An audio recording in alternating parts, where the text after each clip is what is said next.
ตายจังเหลินนอมาไกลอันใส่ใจเมียงเอาเลย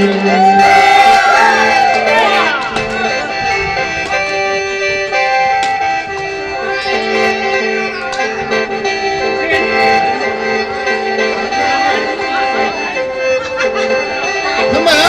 อายมาน้องน้องเหตุแนวใดน้องลาทำเอ่ยบังแต่หน้านอกก็หูนอนผู้ก็เห็น